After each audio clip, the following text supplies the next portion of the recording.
ఇంట్లోనే చాలా ఈజీగా కేఎఫ్సి ఫ్రైడ్ చికెన్ ని ఎలా రెడీ చేసుకోవాలో చూసేద్దామా. ఒక్కసారిగా ని చూసారంటే మీరు కూడా ఇంట్లోనే రెడీ చేసేస్తారు. చాలా సింపుల్ అసలు. చికెన్ ని బాగా నీట్ గా కడిగేసిన తర్వాత దాంట్లో salt, black pepper, chilli powder, ఒక గుడ్డు వేసి నీట్ గా కలిపేసి పక్కన పెట్టేయండి. ఇప్పుడు ఒక గిన్నె తీసుకొని దాంట్లో 3 గంటలు మైదా, 1 గంట కార్న్ ఫ్లోర్, కొద్దిగా సాల్ట్ వేసి కలిపి దీన్ని కూడా పక్కన పెట్టేయండి. అలాగే ఒక గిన్నెలో నీళ్లు కూడా తీసుకోండి. ఫస్ట్ ఒక చికెన్ పీస్ తీసుకొని మైదాలో అద్దేసి దాని తర్వాత వాటర్ లో పెట్టండి. దాని తర్వాత వాటర్ నుంచి తీసి మళ్ళీ మైదాలో అద్దండి. ఇలాగ 2 టైమ్స్ చేయాలన్నమాట. మైదాలో 3 సార్లు, వాటర్ లో 2 సార్లు అద్దాలి. అస్సలు కన్ఫ్యూజ్ అవ్వకండి. అలా రెడీ అయిన చికెన్ ని వెంటనే ఆయిల్ అయితే వేసేయండి. అన్నిటిని ఒకేసారి ఫ్రై చేద్దామని చెప్పేసి పక్కన పెట్టుకుంటే మాత్రం అతుక్కొని పోతాయి, అంత బాగా రావు. వెంటనే ఆయిల్ లో వేసేయండి.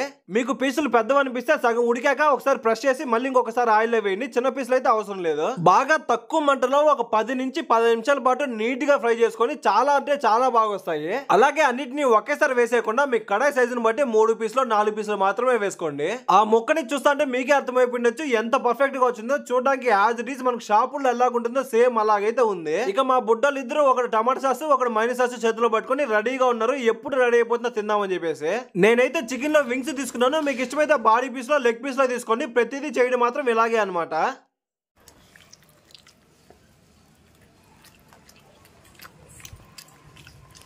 ఎట్టుందిరా?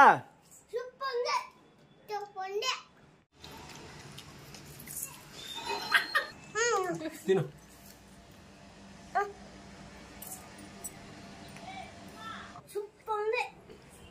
ఇక మా ఓడి తినేది ఇప్పుడు కల్లా అస్సలు అవ్వదులే. కానీ చూసారు కదా ఎంత బాగా వచ్చిందో కేఎఫ్సి చికెన్.